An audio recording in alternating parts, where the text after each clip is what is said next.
తెలుసుకొని సద్యోజాత ముక్తిని పొందే అవకాశము ఒక్క మానవునికే ఉంది ఈ సమస్త జీవరాశులు. ఇంత గొప్పదైన అవకాశాన్ని మనమందరము జార నిడుచుకోకుండా ఆ అవకాశాన్ని సద్వినియోగము చేసుకొని మానవ జన్మ శ్రేష్టత్వాన్ని, మానవ విలువలను బాగా మనము పరిశోధన చేసి పరిశీలించి వాటిని గుర్తించి, ఓహో మళ్ళీ మానవ జన్మ రావాలి అంటే అది అసాధ్యము, ఇప్పుడు ఎలాగో వచ్చింది, వచ్చినటువంటి దీన్ని సద్వినియోగం చేసుకోవాలని కోరిక కలిగి దానికి తగిన అశరీరుడు, అనహంకారుడు మరియు పరిపూర్ణ బోధలు, ఆశాంత మర్మధర్మాలు ఎరిగిన మహనీయుడు, శ్రోత్రియ బ్రహ్మనిష్ఠుడైన గురువును మనం చేరి మన జీవిత పర్యంతము గురువు దగ్గర ఎవరైతే బోధ వింటారో వాళ్ళకి ఈ బోధ మర్మ ధర్మాలు తెలియబడతాయి. పరిపూర్ణ బోధలో ఉన్నటువంటి రహస్యాలు పూర్ణంగా తెలుసుకొని ముక్తిని పొందగలుగుతాం. అందుకే పెద్దలైన మహనీయులు బాగా పరిశోధన చేసి మనకు మానవ జన్మ గొప్పతనాన్ని దుర్వినియోగము చేసుకోకుండా సద్వినియోగము చేసుకోవాలని చాలా మంది పెద్దలు మనకు తెలియజేశారు. మనము దాన్ని గుర్తించుకొని సద్గురువును చేరాము. సాధ్యమైనంత వరకు నేను పరమాత్మనని తెలుసుకొని ఆ తరువాత సందేహం వచ్చి పరిపూర్ణ బోధ చెప్పే గురువు దగ్గరికి పోయేది అంత ఏ కోటికి ఒక్కరు కూడా ఉండరు. ఏమీ తెలియని వారే గురువు దగ్గరికి పోతారు. అప్పుడు పరిపూర్ణ బోధ చెప్పే గురువు కరుణామయుడు, సకల విద్యా స్వరూపుడు కాబట్టి మనకు ప్రారంభం నుంచి ముగింపు వరకు బోధను ఒక క్రమ పద్ధతిలో విశదీకరిస్తాడు, తెలియజేస్తాడు.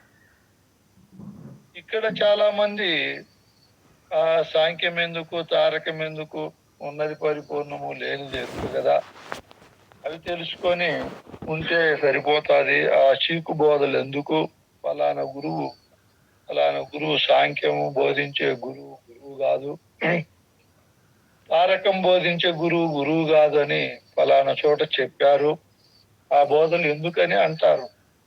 అది అర్థం వేరు. సాంఖ్యమే బోధించి ఇదే గొప్పదని అక్కడే నిలబడే గురువు కాదు.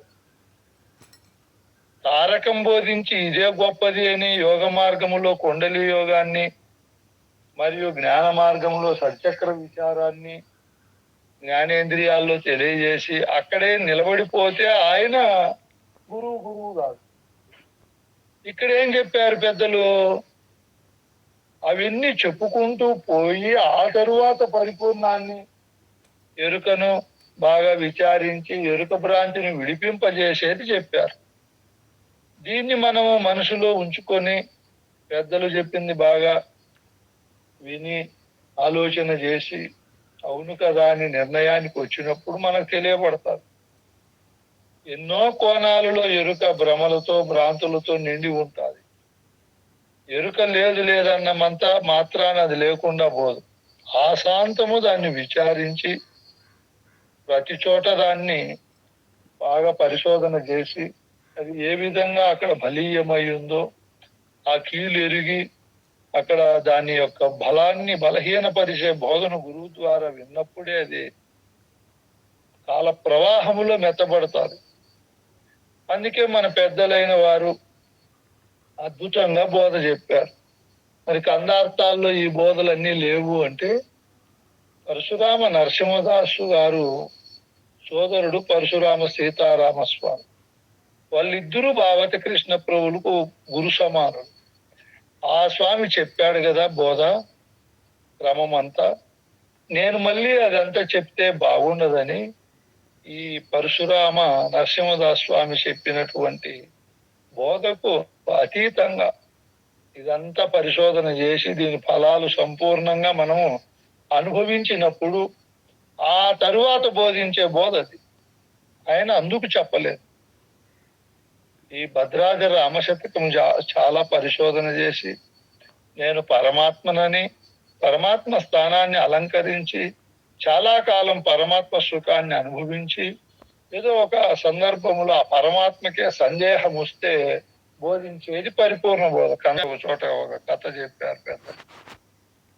నాయన అదెందుకు ఇదెందుకు అని అన్ని బోధలు తీసివేసి అనుష్ఠానం లేకుండా ఉన్నది పరిపూర్ణం లేని ఎరుకని, ఇంకా కొంతమంది గురువులు అష్టకర్మల నిరసన అని, మేలుకొలుపులు లేకుండా, భజనలు లేకుండా, గురుపాదుకుల ఊరేగింపు నగర సంకీర్తన లేకుండా, గురు పూజ క్రమంగా చేయకుండా, ఇవన్నీ గురుగీతలు ఇవన్నీ లేకుండా, అనుష్ఠానం లేకుండా డైరెక్ట్ పరిపూర్ణ బోధ.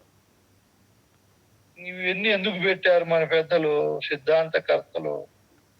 అవన్నీ కర్మలు చేయకూడదు, ఉన్నది పరిపూర్ణం లేనిది ఎరుక అంటే అట్లా చెప్పే వాళ్ళే పోలీస్ స్టేషన్లకు పోయి అనేక గొడవలు సృష్టించుకొని మనశ్శాంతి లేకుండా చెప్పలేనన్ని ఇబ్బందులు పడుతున్నారు. నిజంగా సాంగోపాంగంగా బోధ ఎరిగిన మహనీయుడు ఆయన స్థితి ఎట్లుంటాది? ఈ ఉత్త బట్ట బయలేమి లేదను వాడు రాగిగాడతడు విరాగిగాడు, ఎరిగే శరీరం ఏమి లేదను వాడు జ్ఞానిగాడతడు అజ్ఞానిగాడు, ఉన్నదున్నట్లుగా ఉండ చూసెడివాడు కర్మిగాడతడు దుష్కర్మిగాడు, లేని మాయా విద్య ఏమి లేవను వాడు గనుడుగాడతడు కించనుడు గాడు, అనృతంబైన జగమేమి లేదన్నవాడు బంధము లేదు అతనికి మోక్షము లేదు, దేనికి బంధింపబడడు, అట్లని ఎప్పుడు మోక్ష సుఖాన్ని అనుభవిస్తూ ఉండడు. ఇంకా మధ్య మార్గంలో ఉంటాడు. రా స్వామి చెప్పు అంటే చెప్తాడు, ఉండు అంటే ఉంటాడు, పో స్వామి అంటే వెళ్ళిపోతాడు. శిష్యులు వచ్చి చేరితే సంతోషము, ఒకవేళ వెళ్ళిపోయినారా సంతోషం. ఇట్లా అతీత స్థితిలో ఉంటాడు ఆ మహనీయుడు. అందుకు మనము మన పెద్దలైన మహనీయులు బాగా పరిశోధన చేసి ఈ క్రమాన్ని మనకు తెలియజేశారు. ఒక కథ చెప్పారు. ఒక దీపావళి పండుగ వచ్చింది. ఆ పిల్లవాడు 42 ఇంచీలు ఉండే ప్యాంటుని తీసుకొని రమ్మన్నాడు వాళ్ళ నాన్న. ఆయనకి ఎట్లా వినపడిందో ఏమో 44 ఇంచీలు ఉండే ప్యాంటు తీసుకొని వచ్చినాడు. ఆ పిల్లవాడిని అక్క, వాళ్ళ అమ్మ, వాళ్ళ నాయన టైలర్లు. దీపావళి పండగకు చాలా కొత్త బట్టలు ఇచ్చారు కుట్టమని. ఈ పిల్లోడు వేసుకుంటే అది చాలా పొడుగు ఉంది. వాళ్ళ నాన్న దగ్గరికి పోయి, డాడీ ఈ ప్యాంట్ చాలా పొడుగుగా ఉంది, ఇబ్బందిగా ఉంది, వేసుకొని పోవాలంటే, నీవు 4 ఇంచీలు దీన్ని కట్ చేయి డాడీ అని చెప్పాడు. వాళ్ళ నాన్న నేను బిజీగా ఉన్నాను, మీ అమ్మ తాను చేపించుకోపోనాయన అన్నాను. వాళ్ళ అమ్మ దగ్గరికి పోయి ఈ పిల్లవాడు, అమ్మాయి ఇది ఎక్కువ పొడుగు ఉంది, 4 ఇంచీలు కత్తిరించమ్మా అని చెప్పాడు. వాళ్ళమ్మ కూడా నాకు బిజీగా ఉండా బాబు, మీ అక్కకు కొంచెం తక్కువ వచ్చాయి బట్టలు, ఆమె కొంచెము ఖాళీగా ఉంది, ఆమె దగ్గరికి ఇచ్చి కట్ చేయించుకోపో అని చెప్పింది. సరేలేని వాళ్ళ అక్క దగ్గరికి పోయాడు. వాళ్ళ అక్క కూడా ఏం చెప్పింది, బాబు నాకు కూడా చాలా బట్టలు ఉన్నాయి, నువ్వు అట్లా మడిసి ఈ రోజు రేపు పండగ రోజు అట్లా వేసుకో, ఆ తరువాత మళ్ళీ ఖాళీ అవుతాము అప్పుడు కుట్టిస్తాము అని చెప్పింది. సరేలేని పిల్లవాడు వెళ్ళిపోయి సాయంత్రం, రేపు దీపావళి అనగా ఈ రోజు సాయంత్రం ప్యాంట్ ఆడబెట్టేసి ఆడుకునేకి పోయినాడు. వాళ్ళ అమ్మకు, వాళ్ళ నాయనకు, వాళ్ళ అక్కకు ఒకే సమయంలో ఒక ఆలోచన వచ్చింది. మనం ఎంత చేస్తా అనేది ఆ బాబు ఆనందం కోసమే కదా, మనము కట్ చేయకపోతే ఏం బాగుంటుంది, ఎంత బిజీగా ఉన్నాయి, ఎంతసేపు అనేది కట్ చేసి ఉంటే బాగుందని చెప్పి వాళ్ళ నాన్నకు వచ్చిన ఆలోచన అమలు పరిచినారు. ఆ ప్యాంట్ తీసుకొని వచ్చి 4 ఇంచీలు కత్తిరించి అది బయట పడేసి ఆ ప్యాంట్ అక్కడే పెట్టాడు. మళ్ళీ ఒక అర్ధ గంటకు వాళ్ళమ్మ పోయింది, ఆ ప్యాంట్ తీసుకొని 4 ఇంచీలు కట్ చేసేసి మళ్ళీ ప్యాంట్ అక్కడ పెట్టా. ఇది ఒకరికొకరు చెప్పుకోవాలా, నేను కట్ చేశానని వాళ్ళ నాన్న వాళ్ళ అమ్మకి చెప్పినలా, వాళ్ళ అమ్మ నువ్వు చేసావని వాళ్ళ నాన్నను అడిగింది. మళ్ళీ ఆ అక్కగారు వచ్చి ప్యాంట్ తీసుకొని నా తమ్ముడు ఎంత ప్రేమతో అడిగాడు, ఈ పని కూడా నేను చేసి పెట్టకపోతే బాగుంటుందని వాళ్ళ అమ్మ నాన్నని అడగకుండా ఆమె 4 ఇంచీలు కట్ చేసేసి, ఇప్పుడు ప్యాంట్ ఎంత ఉంది నాయనా, 34 ఇంచెస్ అయిపోయింది స్వామి. స్నానం చేసి ప్యాంట్ వేసుకునేకపోయినాడు. పోతే ఆ ప్యాంటుగా కూడా పనికి రాలేదు, నిక్కరగా కూడా పనికి రాలేదు. వాళ్ళ నాన్న దగ్గరికి పోయి, డాడీ ఏమి ఇట్లా ఉంది అంటే, నేను 4 ఇంచీలు కట్ చేసినాను, 4 ఇంచీలు 46లో పోతే 42 కరెక్ట్ గా సరిపోవాలి కదా, ఇది 32కి వచ్చేసింది డాడీ అన్నాడు. వాళ్ళమ్మ వాళ్ళ అక్కను అడిగితే, మేము 4 కట్ చేసేసినాము, ఒకరికొకరు తెలియకుండా. మన పెద్దలైన గురువులు పరశురామ నరసింహదాస్ గారు గాని, అక్కడ శివరామ దీక్షితులు గాని, భావతి కృష్ణ ప్రభువులు గాని ఈ బోధనంతా ఒక క్రమ పద్ధతిలో శిష్యులకు బోధించి వారి భ్రాంతిని రహితం చేయమన్నారు. కాల ప్రవాహంలో ఒక్కొక్క గురువు వచ్చి ఆ డాడీ 4 ఇంచీలు కట్ చేసినట్లు అనుష్ఠానం ఎందుకు, గురుగీత శంకరాచార్యుల సిద్ధాంతం వ్యాసుంది కదా, పరిపూర్ణ బోధలోకి దానికి సూటు కాదు, గురువే చైతన్యం శాశ్వతం శాంతం అన్నారు. శాశ్వతం శాంతమా, గురువు కూడా ఎరుకే కదా, గురుగీతలు వద్దని ఇంకో గురువు తీసేసినాడు.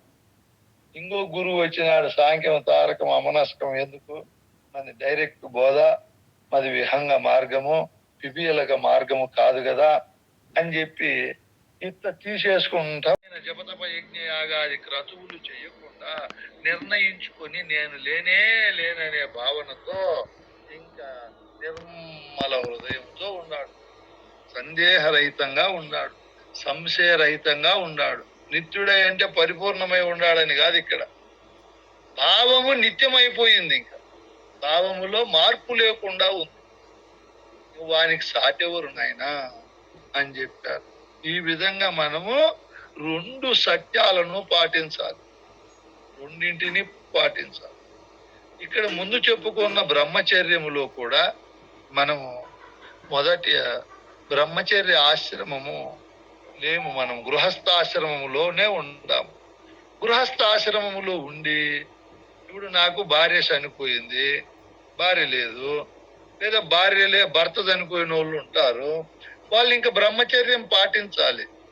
దాన్ని నేను చూశాను కదా, ఇంక ఎంతైనా అంతే కదా దాని ఆనందము, దానికోసం నేను ఎందుకు ఇన్ని రకాలుగా పరువులు పెట్టాలి అని తాపత్రయపడాలి అని చెప్పి దానికి ప్రాధాన్యత ఇవ్వకుండా, నేను బ్రహ్మమును కదా అని బ్రహ్మనిష్ట శ్రోత్రియ బ్రహ్మనిష్ట గరిష్ఠుడై గురువు ఇంత కష్టపడి చెప్పాడు కదా అని ఆ భావము నుంచి తొలగిపోకుండా, దానికి అధిక ప్రాధాన్యత ఇవ్వకుండా, లౌకికుల వల్లే అదే జీవిత పరమార్థం అనుకోకుండా బ్రహ్మచర్యము పాటించాలి. 2 రకాలుగాను పాటించాలి.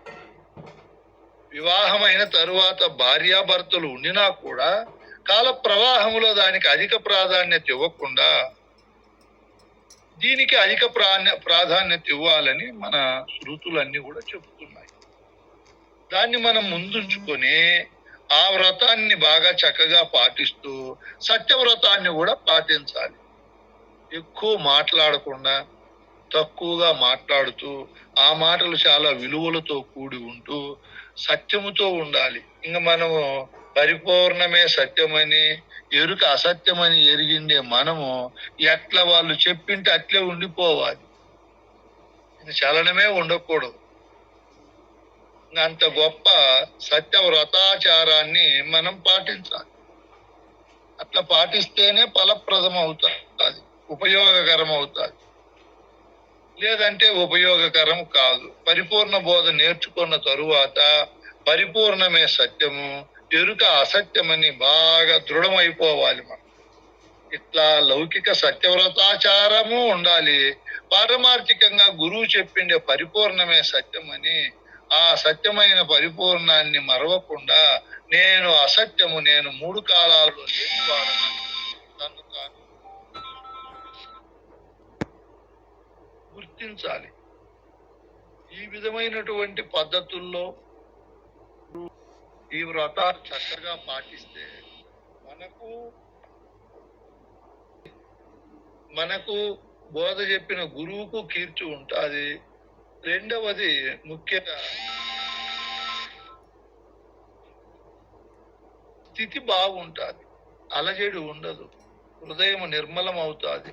బ్రహ్మచర్యము పాటించిన, సత్యవ్రతం పాటించిన వాళ్ళ నాడులు ధాతువులు దెబ్బతినకుండా వాళ్ళు పూర్ణ బ్రహ్మకళలతో ఉంటారు.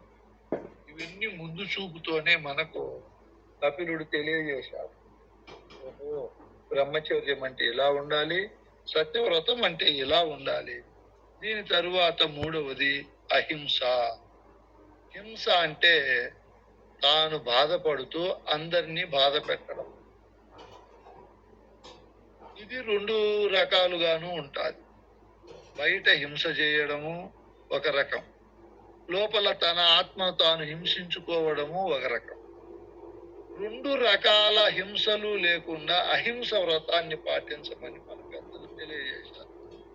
కొంతమంది అహింస అంటే మాంసాహారం తినకుండా శాకాహారం తినడం అని చెప్తారు. ఇప్పుడు జీవో జీవస్య భక్షతి అని ఉంది శృతి వాక్యం. జీవులు జీవులను తిని జీవిస్తాయి అని.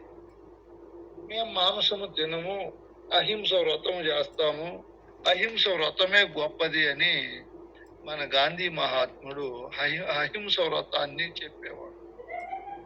సర్వేపల్లి రాధాకృష్ణ గారు విని ఒకసారి నవ్వాడు ఆ మాట. ఏం నవ్వుతున్నావు ఆ కారణంగా రాధాకృష్ణ అని అడిగాడు గాంధీ మహాత్ముడు. అప్పుడు ఆయన చెప్పాడు, నువ్వు అహింస గురించి ఎక్కువ మాట్లాడుతున్నావు, మాంసము తినకుండా పోయినంత మాత్రాన అహింస కాదది. అహింస అనేది ప్రపంచమంతా మనం పరిశోధన చేసి మాట్లాడాలి. ఇప్పుడు అడవుల్లో శాకాహారం జంతువులు ఉన్నాయి, మాంసాహార జంతువులు ఉన్నాయి. మాంసాహార జంతువు బ్రహ్మచర్యములోనే నిష్ఠా గరిష్ఠుడై ఉండాలి అని చెప్పి చెబుతారు పెద్దలు. ఆ వ్రతాన్ని స్వామి వివేకానందుడు, ఇటువంటి మహనీయులందరూ కూడా, శంకరాచార్యులు, రామానుజాచార్యులు, వీళ్ళందరూ బ్రహ్మచర్య వ్రతాన్ని చక్కగా పాటించారు. వివాహము చేసుకోకుండా, కుటుంబం అనే వ్యవస్థను అడ్డుకోకుండా నిష్ఠాగరిష్ఠులై వాళ్ళు బ్రహ్మచర్య వ్రతాన్ని బాగా పాటించారు. ఈ జీవిత పర్యంతము ఈ బ్రహ్మ విద్య వచ్చి బ్రహ్మ విద్యను తెలుసుకోవాలి అంటే బ్రహ్మచర్యము పాటించాలి.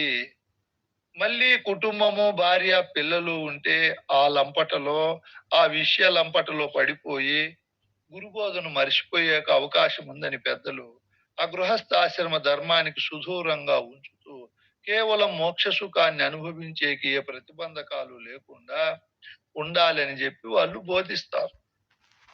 అది ఒక పద్ధతి. ఇంకొక పద్ధతి ఏం చెప్తారు, ప్రాచీన కాలంలో గురువుల దగ్గరికి పోయినప్పుడు గురువులు మనకు అద్భుతమైన బోధ చెప్పేవారు చిన్నతనంలో.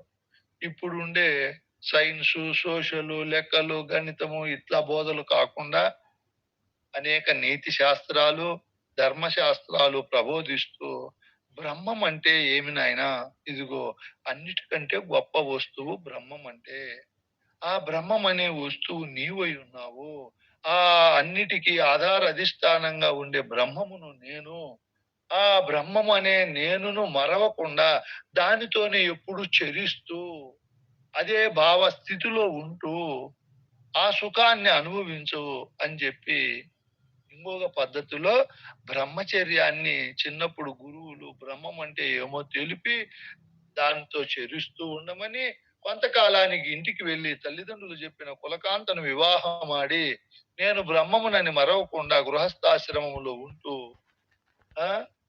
సృష్టికి ప్రతి సృష్టిని ఇస్తూ వాళ్ళని పెంచి పెద్ద చేస్తూ ఒక తల్లిదండ్రుల రుణాన్ని తీర్చుతూ వాళ్ళను కూడా అద్భుతంగా కంటికి రెప్పలా చూసుకుంటూ గృహస్థాశ్రమ ధర్మాలను ఖచ్చితంగా పరమోత్కృష్టమైన భావన చేసి భావిస్తూ జీవనము చేయమని పెద్దలు చెప్పి, ఆ తరువాత పిల్లలు స్వశక్తితో బ్రతికే స్థాయికి వచ్చిన తరువాత, నాయనా పిల్లలారా, ఇదిగో మీరే ఇంకా బాధ్యతగా ఈ కుటుంబాన్ని నిర్వహణ చేసుకోండి, ఏమైనా మాకు మీరు సలహాలు అడిగితే ఇవ్వగలుగుతాము, నేను ఆశ్రమాలకు వెళుతూ నేను చిన్నప్పుడే పూర్వాశ్రమాల్లో ఉండినాము.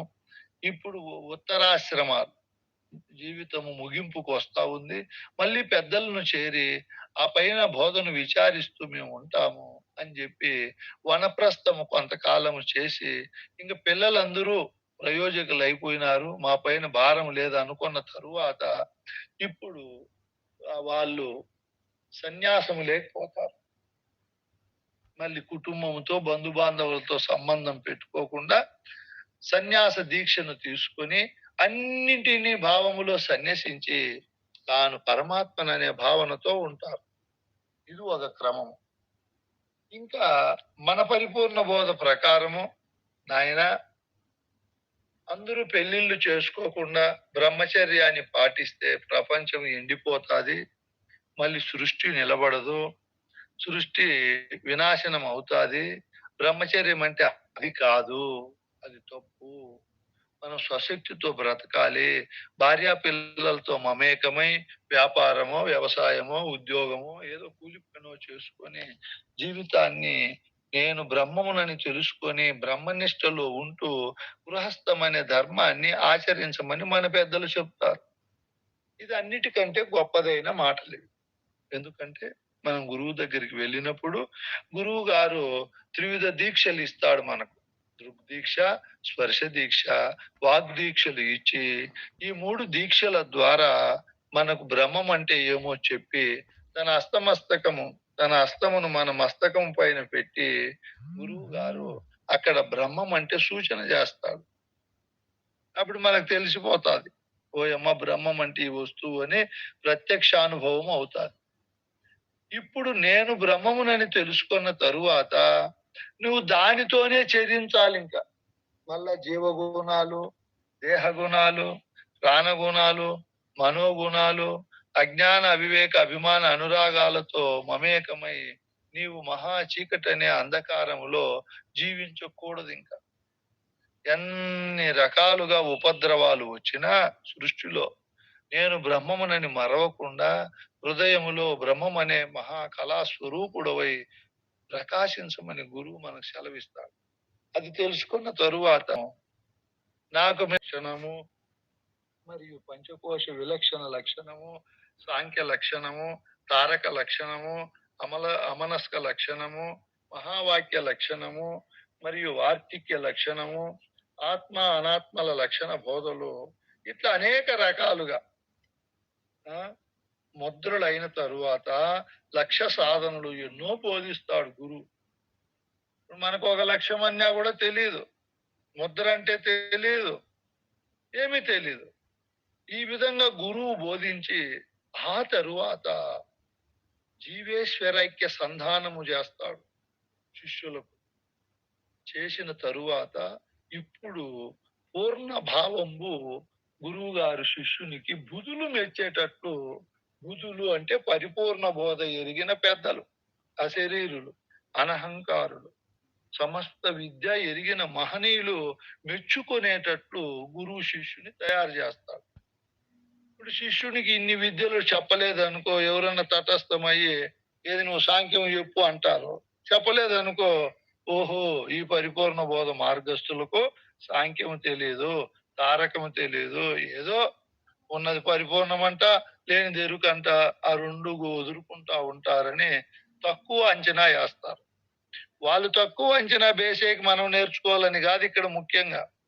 ఇవన్నీ నేర్చుకుంటేనే నీకు దేహములో ఇంద్రియాల లక్షణాలు, ఆ ఇంద్రియాలను ప్రకాశింపజేసే ఆత్మ లక్షణము, ఈ ఇంద్రియాలు ఆత్మ కూడుకొని ప్రపంచంలో ఏ విధంగా సంబంధాన్ని పెట్టుకొని ఉన్నాయి, ఏ విధంగా అవినాభావ సంబంధాలతో కూడుకొని ఉంది ప్రపంచంతో, వాటిలోనే ఉంటూ వాటిని అంటకుండా ఏ విధంగా ఉండాలి అని ఇవన్నీ కూడా ఈ క్రమంలో గురువు మనకు బోధిస్తాడు.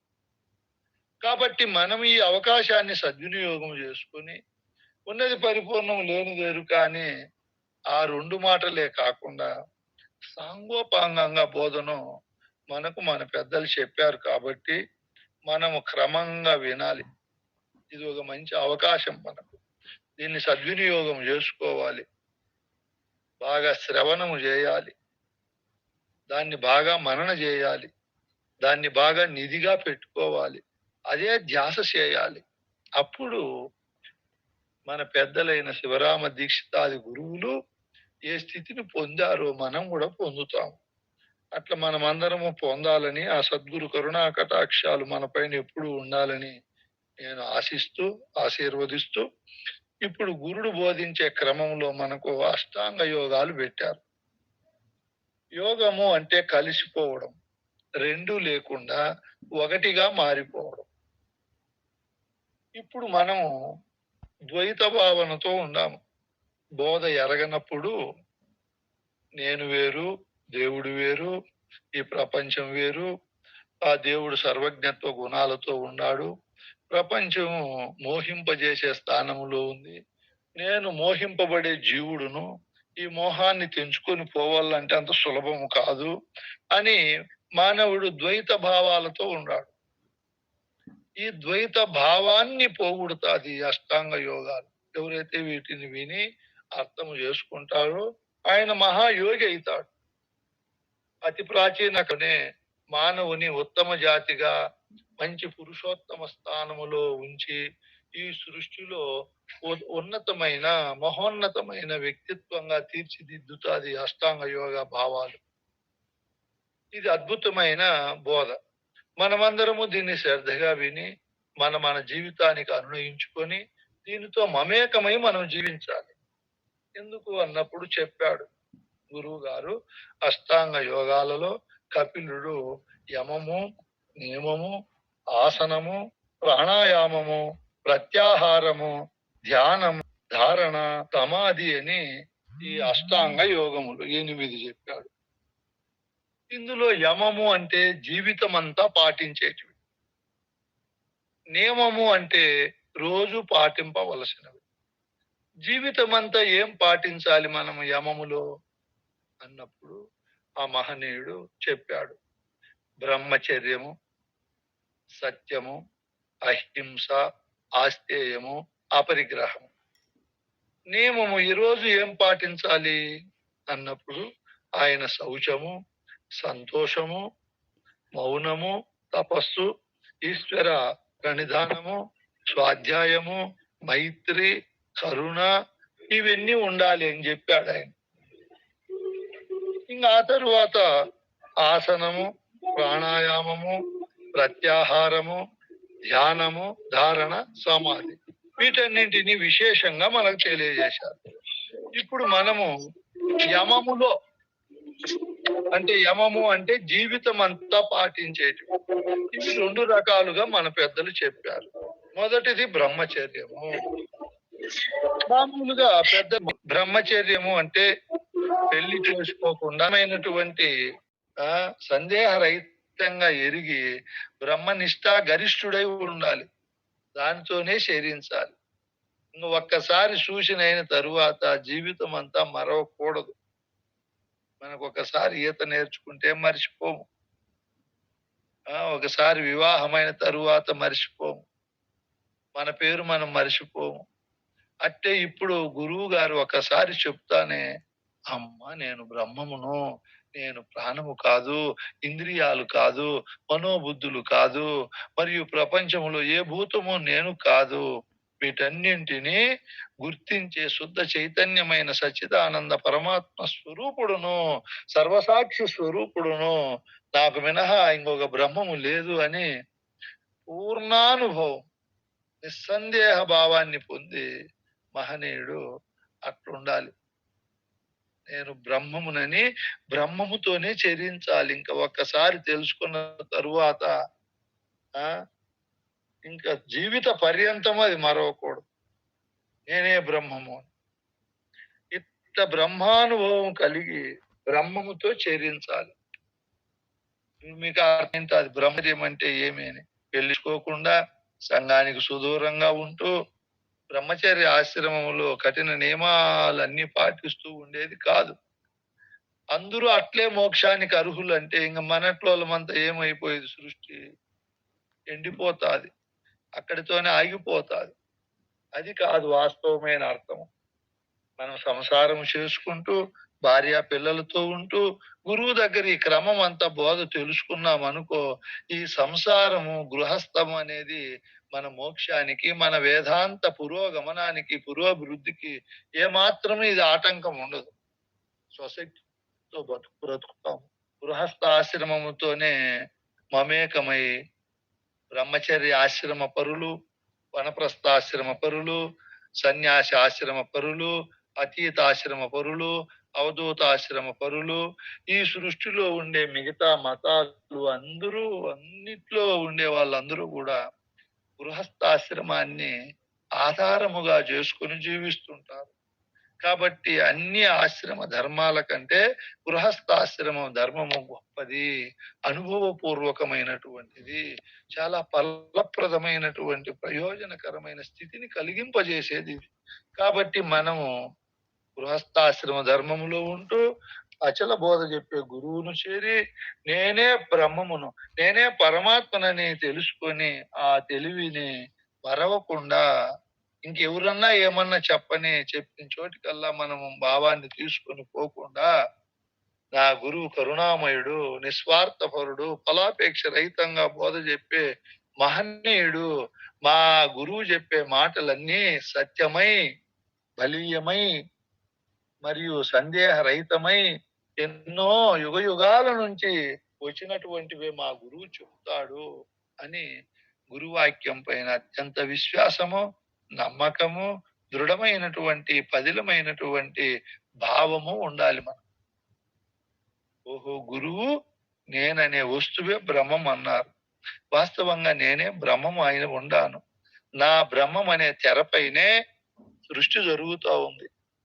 వృద్ధుణ్ణి మళ్ళీ పోషణ జరుగుతూ ఉంది, మళ్ళీ లయము జరుగుతూ ఉంది, విస్తీర్ణము జరుగుతూ ఉంది, మరియు ఆకర్షణ జరుగుతూ ఉంది. అంటే సర్వ సృష్టిత్వము, సర్వపాలకత్వము, సర్వభోక్తృత్వము, సర్వనియంతృత్వము, సర్వంతర్యామిత్వము, సర్వలయకారము అన్ని నాలోనే జరుగుతున్నాయి. నేనే బ్రహ్మమని బ్రహ్మానుభవం కలగాలి. దీన్ని బ్రహ్మచర్యము. బ్రహ్మముతో తప్ప ఇంకా దేంతో చరించకూడదు. ఇది యమములో మొదటిది. ఇది అయిన తరువాత రెండవది ఏదైనా చెప్పుకోవచ్చు మనం. ఇప్పుడు సత్యము చెప్పుకున్నాము. ఇంత నేను బ్రహ్మమని తెలుసుకున్న తరువాత ఆ మహనీయుడు వ్రతాచార సంపన్నుడై ఉండాలి. సత్యమే చెప్పాలి. ఇది భౌతిక సత్యం, ఆధ్యాత్మిక పరంగా సత్యం అని రెండు ఉంటాయి. భౌతికంగా మనకు వ్యావహారికంగా సత్యవ్రతాన్ని పూని సత్యనిష్ఠుడై మన మహనీయుడు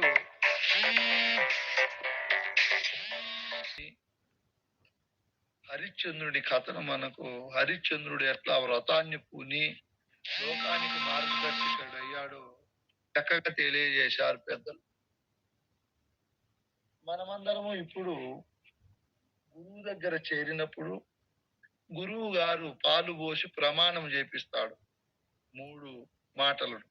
నాయనా, నీకింత ఘనమైన, ఉత్కృష్టమైన, పరంపర రూపేణ వచ్చే పరిపూర్ణ బోధ మర్మధర్మాలు తెలియజేయాలి అంటే నువ్వు 3 మాటలు నాకు ఇవ్వాలి. ఒకటి, జీవితం అంతా నేను సత్యమునే పలుకుతాను, దొంగతనాలు చెయ్యను, మరియు వ్యభిచారము చెయ్యను అని పాలు పోసి ప్రమాణం చేయిస్తారు. మనం గురువు దగ్గర ఇప్పుడు సత్యవ్రతాన్ని ఆచరించాలి. గతం గతః, ఇప్పటి నుంచి అయినా సాధ్యమైనంత వరకు 100కి 100 భాగాలు సత్యము చెప్పేకి మనం ప్రయత్నించాలి, లేదా తటస్థంగా అయినా ఉండాలి. హరిశ్చంద్రుడు సత్యము చెప్పి లోకములు సర్వపూజ చెప్పిన ప్రపంచకు హింస చేస్తున్నాయి కదా అవి. గురువు చాలా బహుముఖ ప్రజ్ఞావంతుడు. ఆయన అన్ని శాకాహార జంతువులు ఉంటే అడవులను నాశనం చేసేస్తాయి. వాటి సంఖ్య పెరిగిపోయి వాటికి ఆహారం దొరకదు. వాటి సంఖ్యను తగ్గించి సమతుల్యంగా పెట్టేకి ప్రక్కనే గురు పరమాత్మ మాంసము తినే జంతువులను పెట్టాడు. అవే కాకుండా రెండు తినే వాటిని పెట్టాడు మళ్ళీ, ఉభయభక్షులు. మానవుడు ఉభయభక్షి, రెండింటిని జీర్ణము చేసుకునే జీర్ణాశయం ఇచ్చాడు గురువు మనకు. అదే ఆవులకు, గొర్రెలకు, ఏనుగులకు రెండు తిన్నావనుకో అవి మాంసము తింటే జీర్ణం కావు వాటికి. అదే పులి, సింహము గడ్డి తింటే వాటికి జీర్ణం కావు. వాటికి ఇచ్చిన అట్లా మనిషికి ఇచ్చాడు. రెండింటిలో ఏది తిన్నా జీర్ణమయ్యే శక్తిని, ఆ జీర్ణాశయాన్ని మనకి ఇచ్చాడు. ఇప్పుడు మాంసము తింటే అహింస, వాళ్ళు బ్రహ్మ విద్యకు పనికిరారు అంటే అండమాన్ దీవులు మరియు అంటార్కిటిక్ ఖండాలలో ఎస్కిమోలు, లాఫులు ఇటువంటి మానవులు ఉండారు. వాళ్ళకి అక్కడ ఏ విధమైన శాకాహారము దొరకదు, గడ్డి కూడా ఉండదు అక్కడ, పనులు ఉండవు, మొక్కలు ఉండవు. మరి వాళ్ళు ఎట్లా జీవనం చేయాలి? మాంసము తింటే పాపం అంటే వాళ్ళు అక్కడ మాంసమే తిని బ్రతుకుతున్నారు. మీకు మోక్షానికి మీరు అర్హులు ఉంటే వాళ్ళు ఏం పాపం చేశారు? పాపం. కాబట్టి మోక్షానికి మాంసము అనే నియమము కాదు ఇక్కడ. నీకు ఇష్టం ఉంటే తినొచ్చు, ఇష్టం లేకపోతే తినకుండానూ ఉండొచ్చు. మన పరిపూర్ణ బోధ సిద్ధాంతములో అందరూ మోక్షానికి అర్హులే. మాంసము తిన్నంత మాత్రాన ఆయన పాపి, మాంసము తినకుండా పోతే పుణ్యపురుషుడు అని లెక్కలేక చెప్పలేదు మన వాళ్ళు. దీన్ని మనం ఆలోచన చేసినప్పుడు ఇంకా హింస అంటే ఏమి? ప్రపంచము విశాలంగా తీసుకోవాలి. అందరూ హింస చేసే బ్రతుకుతారు. అహింసావాదులు ఆ సిద్ధాంతం నిలబడదు తెలివైన వాళ్ళ దగ్గర. సరే నాయన, అహింసావాదం నీది మంచిదేను, అయితే హింస చేయకుండా ఎవరు బ్రతుకుతున్నారు చెప్పండి? ఒక రైతు హింస చేయకుండా పంటలు పండిస్తాడా? అంతా హింస చేయాలి. భూమిని దున్నినప్పుడు ఎన్నో జీవులు చనిపోతాయి, దానికి మందులు కొట్టినప్పుడు ఎన్నో జీవులు చనిపోతాయి, మరియు మనం నడిచినప్పుడు కాళ్ళ క్రింద పడి చనిపోతాయి. మనం పెరుగు తిన్నప్పుడు అందులో ఎన్నో బ్యాక్టీరియాలు, కణాలు ఉంటాయి. మనం ఇంకా అన్ని హింస చేయాల్సిందే. మనము గోధుమలు తిన్నా లేదా బియ్యాలు తిన్నా వాటిని ఆడించి తింటాము. ఆడించకుండా భూమిలో వేస్తే మళ్ళా వాటికి ప్రత్యుత్పత్తి వస్తుంది. అవి జీవులే ఒక రకంగా. ఇంకా ఏమి జీవహింస అంటే? జీవహింస అంటే అహింస అంటే ఏమి? రెండవది చెప్పారు పెద్దలు, తనను తాను హింసించుకోకుండా ఉండడమే అహింస. తన యొక్క జీవునికి, తన యొక్క ఎరుకకు, తన యొక్క మనస్సుకు ఏ విధమైన భ్రమలు, భ్రాంతులు, భయాందోళనకరమైనటువంటివి లేకుండా నిర్మలంగా పెట్టుకోవడమే అహింస. జనన మరణం అనే ఘోర సంసార బాధను తప్పించుకోవడమే అహింస. ఎవరైతే వాక్కుల రూపములో గాని మరియు క్రియారూపకంగా గాని ఆలోచన రూపకంగా గాని తనను గాని ఇతరులకు గాని హాని కలిగించుకోకుండా చక్కటి ఆలోచనలు, చక్కటి మాటలు, చక్కటి కర్మలు ఎవరైతే చేస్తారో వాళ్ళు అహింసావాదు. వాళ్ళు మాంసం తింటే ఏమవుతుంది? నువ్వు మాంసం తినకుండా నీ ఆలోచనలు, నీ మాటలు, నీ పనులు అన్ని లోకకంటకంగా ఉంటే నువ్వే ఎక్కువ హింసాపరునివి. హింసను నువ్వు హింసపడుతూ అందరిని హింసిస్తున్నావు. అహింసవాది ఎవరు? మాటల రూపేణ గాని ఎవరిని బాధ పెట్టకుండా, పనుల క్రియారూపములు ఎవరిని బాధ పెట్టకుండా, ఆలోచనల రూపంలో తను తాను బాధ పెట్టుకోకుండా ఎప్పుడు ఆనందంగా ఉంటూ అందరినీ ఆనందంగా ఉండేటట్లు చేస్తాడో అటువంటి మహనీయుడు అహింసాపరుడు. అటువంటి మహనీయుడు సద్గురువును చేరి తన స్వరూపమేమో తెలుసుకొని అంతటా ఉండే పరిపూర్ణాన్ని దర్శించి ఆ పరిపూర్ణములో నేను ఎండమావుల వంటి వాడను, గంధర్వ నగరము వంటి వాడను, ఆకాశ పుష్పము వంటి వాడను, కుందేలు కొమ్ము వంటి వాడను, తాడులో పాము వంటి వాడను, మొద్దులో చీకటిలో దొంగ వంటి వాడను, కలలో నేను కలగనే ప్రపంచము వంటి వాడను. అవన్నీ లేని వస్తువులు, నేను లేని వాడనని తన్ను తాను ఎవరైతే ఎవరైతే గురువాక్యానికి కైంకర్యము చేసుకుంటారో ఆ మహనీయుడు అహింసాపరుడు. తను తాను హింసించుకోలేదు, ఎవరిని హింసించడు. తను ఎక్కడ భయపడడు, భ్రాంతిపడడు. నేను బ్రహ్మమునని అహంకారపడ్డు, నేను సత్య జ్ఞానం అనంతము అని సర్వ పరిపూర్ణ చైతన్య సాక్షిపూరుడునని గాని ఇట్లా తన్ను నిలుపుకునే మాటలు ఏమీ చెప్పకుండా నేను లేనని చెప్పే మహనీయుడే అహింసాపరుడు. ఇట్లా రెండు రకాలుగా మనము చెప్పాలి. బ్రహ్మచర్యం అంటే భౌతికంగా మరియు ఆధ్యాత్మికంగా, సత్యం అంటే భౌతికంగా ఆధ్యాత్మికంగా, అహింస అంటే భౌతికంగా ఆధ్యాత్మికంగా. ఇంకా మనము సమయం అవుతా ఉంది. రేపు సత్యముతో కూడి ఉంటే విలువలు పెరుగుతాయి, మనకు అన్ని కోణాల్లో గౌరవ మర్యాదలు ఉంటాయి, మరియు సంఘములో మనం పుట్టి వచ్చినందుకు ఎంతో ఉత్తమమైనటువంటి స్థానములో మనం జీవించిన వాళ్ళము అవుతాం. ఎట్టి పరిస్థితుల్లో మనము సత్యవ్రతాన్ని చెడగొట్టుకోకుండా ముందుకు తీసుకొని పోవాలి. ఇది జీవితం అంతా మనము లౌకికంగా వ్యావహారికంగా చేయాలి. ఒక అబద్ధం చెప్పినామనుకో, దానికి కప్పుపుచ్చేకి మళ్ళీ ఎన్ని చెప్పాలో అది మన గుర్తు కూడా ఉండదు, మర్చిపోతాము, మళ్ళైనా నిజం చెప్పేస్తాం. కాబట్టి అది ఒక అలవాటుగా అయిపోకూడదు. మనం భయపడాలి, మాట్లాడేటప్పుడు జాగ్రత్తగా సత్యంగా మాట్లాడాలి, ప్రియంగా, హితంగా, సుతంగా, అనహంకారంగా, అందరి హృదయాలను రంజింపజేసే మృదు మధురమైన భావజాలాలతో సత్యాన్ని కూడుకొనే మనం మాట్లాడాలి. దానికి అంత ప్రాధాన్యత ఇచ్చారు పెద్దలు. అబద్ధాలు చెప్పేది అలవాటు చేసుకున్నామనుకో, మనకు తెలియకుండానే వచ్చేస్తూ ఉంటాయి. కాబట్టి అట్లా లేకుండా సత్యవ్రతంలోనే ఉండాలని చెప్పుకుంటూ, ఇంకా ఇది లౌకికంగా వ్రతం. ఇంకా పారమార్థికంగా గురువు దగ్గరికి మనం పోయినప్పుడు గురువు గారు సత్య వస్తువు ఏదో అసత్య వస్తువు ఏదో మనకు తెలియజేస్తాడు.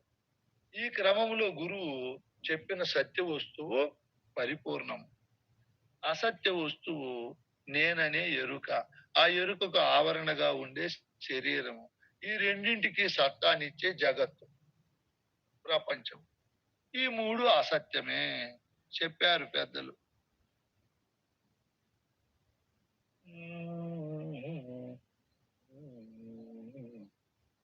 సత్యమగు బట్ట బయలు అసత్యం బగు ఎరుక నెరిగి సద్గురు కృపచే సత్యముగాదని ఎరుకను సత్యముగా నమ్మియుంటే చాలు చాలన్న వాణి తోటి సాటెవ్వరనరా.